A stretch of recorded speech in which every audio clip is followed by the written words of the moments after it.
Romeo के नाम संत पौलुस का पत्र, अध्याय 11। ईश्वर ने इज़राइल को नहीं त्यागा। इसलिए मन में यह प्रश्न उठता है, क्या ईश्वर ने अपनी प्रजा को त्याग दिया है? निश्चय ही नहीं। मैं भी तो इज़राइली, इब्राहिम की संतान और बिन्यामीन वंशी हूँ। ईश्वर ने अपनी उस प्रजा को जिसे उसने अपनाया नहीं त्यागा है। क्या आप नहीं जानते कि धर्म ग्रंथ एलियस के विषय में क्या कहता है, जब वह ईश्वर के सामने इज़राइल पर यह अभियोग लगाते हैं, प्रभु उन्होंने तेरे नबियों का वध किया है, उन्होंने तेरी वेदियों को नष्ट कर डाला है। मैं अकेला बच गया हूँ और वह मेरे प्राण लेना चाहते हैं। इस पर दिव्यवाणी ने उनसे क्या कहा? मैंने 7,000 लोगों को बचा रखा है जिन्होंने बाल के सामने घुटना नहीं टेका है। इस प्रकार इस समय भी ईश्वर की कृपा ने एक अवशेष चुना।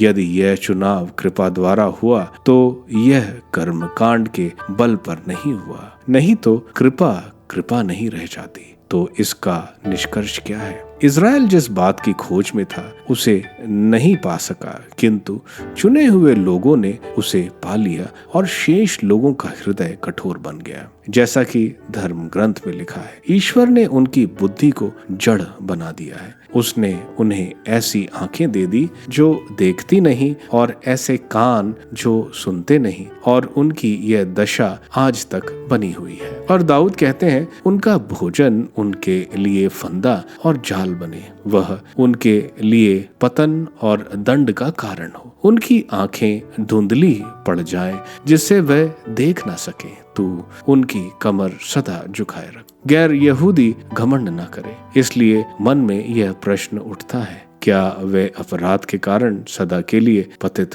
हो गए हैं? निश्चय ही नहीं। उनके अपराध के कारण ही गैर यहूदियों को मुक्ति मिली है, जिससे वे गैर यहूदियों की स्पर्धा करें। जब उनके अपराध तथा उनकी अपूर्णता से समस्त गैर यहूदी संसार की समृद्धि हो गई है, तो उनकी परिपूर्णता से कहीं अधिक लाभ होगा। मैं आप गैर यहूदियों से कहता हूँ, मैं तो गैर यहूदियों में प्रचार करने भेजा गया और इस धर्म सेवा पर गर्व भी करता हूँ। किंतु मैं अपने रक्त भाइयों में प्रतिश्रद्धा उत्पन्न करने की और इस प्रकार उनमें कुछ लोगों का उद्धार करने की आशा भी रखता हूँ, क्योंकि यदि उनके परित्याग के फलस्वरूप ईश्वर के साथ संसार का मेल हो गया है, तो उनके अंगीकरण का परिणाम मृतकों में से पुनरुत्थान होगा। यदि गूंदे हुए आटे का पहला पेड़ा पवित्र है, तो सारा गूंदा हुआ आटा पवित्र है, और यदि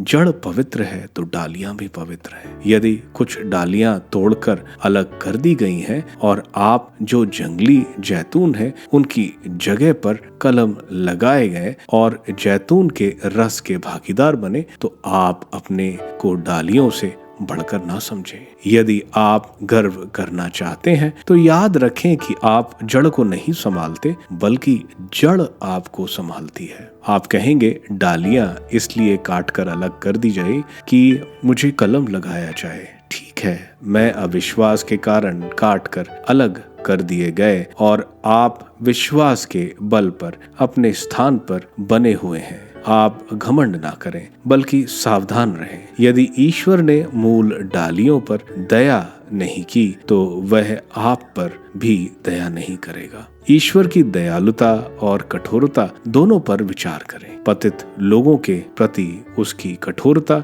और उसके प्रति उसकी ईश्वरीय दयालुता पर, बशर्ते आप उसकी दयालुता के योग्य बने रहें, नहीं तो आप भी काट कर अलग कर दिए जाएंगे। दूसरी ओर यदि वे अपने अविश्वास में बने नहीं रहेंगे, तो वे भी कलम लगाए जाएंगे, क्योंकि ईश्वर उन्हें फिर कलम लगाने में समर्थ है। यदि आप प्रकृति में जंगली जैतून की डालियां हैं और उसमें कटकर अपनी प्रकृति के विरुद्ध असली जैतून में कलम लगाए गए हैं तो वे कहीं अधिक सुगमता से अपनी प्रकृति के अनुकूल अपने निजी जैतून में कलम लगाए जा सकेंगे। इज़राइल को मुक्ति प्राप्त होगी। भाइयों, आप घमंडी ना बने, इसलिए मैं आप लोगों पर यह रहस्य प्रकट करना चाहता हूँ। इज़राइल का एक भाग तब तक अंधा बना रहेगा जब तक गैर यहूदियों को पूर्ण संख्या का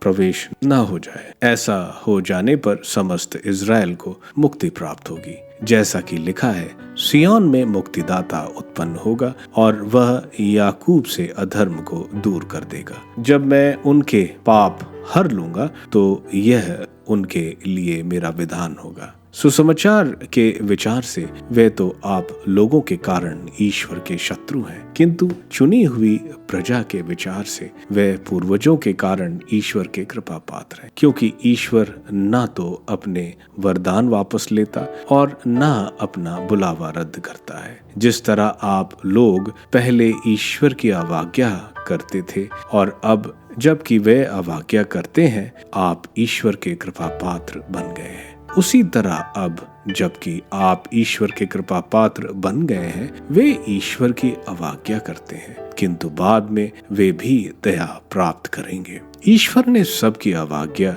के पाप में फंसने दिया, क्योंकि वह सब पर दया दिखाना चाहता था। कितना अगाध है ईश्वर का वैभव, प्रज्ञा और ज्ञान, कितने दुर्बोध है उसके निर्णय, कितने रहस्यमय है उसके मार्ग। प्रभु का मन कौन जान सका, उसका परामर्शदाता कौन हुआ। किसने ईश्वर को कभी कुछ दिया है जो वह बदले में कुछ पाने का दावा कर सके। ईश्वर सब कुछ का मूल कारण, प्रेरणा स्रोत तथा लक्ष्य है। उसी को अनंत काल तक महिमा।